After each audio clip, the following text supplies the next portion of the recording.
بسم الله الرحمن الرحيم.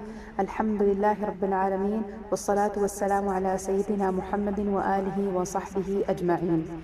کتاب ہے شرح مسند امام اعظم رحمۃ اللہ علیہ. عنوان ہے باب ما جاء فی صلاة الضحى، نماز چاشت کا بیان. حدیث نمبر 170. ابو حنیفة عن الحارث عن ابی صالح عن ام هانئ أن النبي صلى الله عليه وسلم يوم فتح مكة وضع لامته ودعا بماء فصبه عليه ثم دعا بثوب واحد فصلى فيه. زاد في رواية متوشحا، وفي رواية أن النبي صلى الله عليه وسلم وضع لامته يوم فتح مكة ثم دعا بماء فأتي به في جفنة فيها خبز العجين فاستتر بثوب فاغتسل ثم دعا بثوب فتوشح به ثم صلى ركعتين. قال أبو حنيفة وهي الضحى. وفي رواية أن النبي صلى الله عليه وسلم وضع يوم فتح مكة لامته ودعا بماء فأتي به في جفنة فيها أثر عجين فاغتسل وصلى 4 أو ركعتين في ثوب واحد متوشحا. حضرت ام ہانئ فرماتی ہیں کہ رسول اللہ صلی اللہ علیہ وسلم نے فتح مکہ کے دن اپنی ذرا اتاری، پانی منگوایا جو آپ نے اس پر بہایا، اور پھر ایک کپڑا منگوایا اور اس میں نماز ادا کی. ایک روایت میں ہے کپڑا لپیٹنے کا بھی ذکر ہے. ایک روایت میں ہے کہ رسول اللہ صلی اللہ علیہ وسلم نے فتح مکہ کے دن اپنی ذرا اتاری، پانی منگوایا جس میں آٹے کے ذرات تھے، ایک کپڑے کا ستر بنایا، غسل فرمایا اور پھر ایک کپڑا منگوایا، اس کو لپیٹا اور 2 رکعات نماز ادا کی. حضرت امام ابو حنیفہ فرماتے ہیں یہ چاشت کی نماز تھی.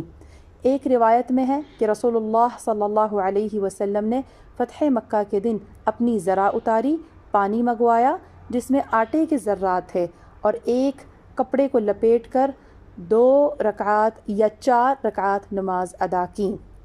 شرح یعنی نبی اکرم صلی اللہ علیہ وسلم نے یوم فتح مکہ کو اپنی ذرا اتاری اور پانی طلب فرما کر غسل فرمایا، پھر ایک کپڑا طلب کیا اور اس کو پہن لیا اور 2 رکعات نماز پڑھی.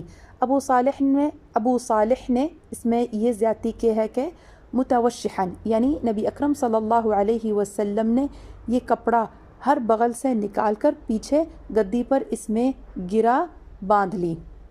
امام ابو حنیفہ فرماتے ہیں یہ نماز چاشت تھی یا نماز چاشت کے وقت پڑھی گئی اس نماز کو وضو کے شکر پر محمول نہیں کیا جا سکتا، اس لیے کہ اس کی کوئی علیحدہ نماز نہیں ہے، جیسا کہ حجت الاسلام امام غزالی علیہ الرحمہ نے احیاء العلوم میں اس کو ثابت کیا ہے.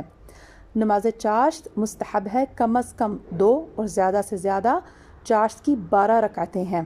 حدیث میں ہے جس نے چاشت کی 12 رکعتیں پڑھیں اللہ تعالیٰ اس کے لیے جنت میں سونے کا محل بنائے گا. اس حدیث کو ترمذی و ابن ماجہ نے انس رضی اللہ تعالی عنہ سے روایت کیا. صحیح مسلم شریف میں ابو ذر رضی اللہ تعالی عنہ سے مروی ہے، فرماتے ہیں صلی اللہ علیہ وسلم آدمی پر اس کے ہر جوڑ کے بدلے صدقہ ہے اور کل جسم میں 360 جوڑ ہیں. ہر تسبیح صدقہ ہے اور ہر حمد صدقہ ہے اور لا الہ الا اللہ کہنا صدقہ ہے اور اللہ اکبر کہنا صدقہ ہے اور اچھی بات کا حکم کرنا صدقہ ہے اور بری بات سے منع کرنا صدقہ ہے، اور ان سب کی طرف سے 2 رکعتیں چاشت کی کفایت کرتی ہیں. حاشیہ میں ذکر ہے صحیح مسلم کتاب صلاة المسافرین باب استحباب صلاة الضحى، حدیث نمبر 720 صفحہ نمبر 363. ترمذی و ابو درداء و ابو ذر اور ابو داود درامی، نعیم بن حمام اور احمد ان سب سے راوی رضی اللہ تعالی عنہم فرماتے ہیں کہ آپ صلی اللہ علیہ وسلم اللہ عز و جل فرماتا ہے اے ابن آدم شروع دن میں میرے لیے 4 رکعتیں پڑھ، آخری دن تک میں تیری کفایت فرماؤں گا. حاشیہ میں ذکر ہے جامع الترمذی ابواب الوتری باب ما جاء فی صلاة الضحى، حدیث نمبر 476 جلد نمبر 2 صفحہ نمبر 19۔ طبرانی و ابو درداء رضی اللہ تعالی عنہما سے راوی کہ فرماتے ہیں صلی اللہ علیہ وسلم، جس نے 2 رکعتیں چاشت کی پڑھیں غافلین میں نہیں لکھا جائے گا، اور جو 4 پڑھے عابدین میں لکھا جائے گا، اور جو 6 پڑھے اس دن اس کی کفایت کی گئی، اور جو 8 پڑھے اللہ تعالیٰ اسے قانتین میں لکھے گا، اور جو 12 پڑھے اللہ تعالیٰ اس کے لیے جنت میں محل بنائے گا۔ اور کوئی دن یا رات نہیں جس میں اللہ تعالیٰ بندوں پر احسان و صدقہ نہ کرے، اور اس بندے سے پڑھ کر کسی پر احسان نہ کیا جسے اپنے ذکر کا الہام کیا۔ حاشیہ میں ذکر ہے الترغیب والترہیب، الترغیب فی صلاۃ الضحیٰ، حدیث نمبر 14 جلد نمبر 1 صفحہ نمبر 244۔ احمد و ترمذی و ابن ماجہ ابو ہریرہ رضی اللہ تعالی عنہ سے راوی یہ روایت ہے کہ فرماتے ہیں صلی اللہ علیہ وسلم، جو چاشت کی 2 رکعتوں پر محافظت کرے اس کے گناہ بخش دیے جائیں گے اگرچہ سمندر کے جھاگ کے برابر ہوں۔ مسئلہ، اس وقت آفتاب بلند ہونے سے زوال یعنی نصف النہار شرعی تک ہے، اور بہتر یہ ہے کہ چوتھائی دن چڑھے تو نماز ضحیٰ ادا کر لے۔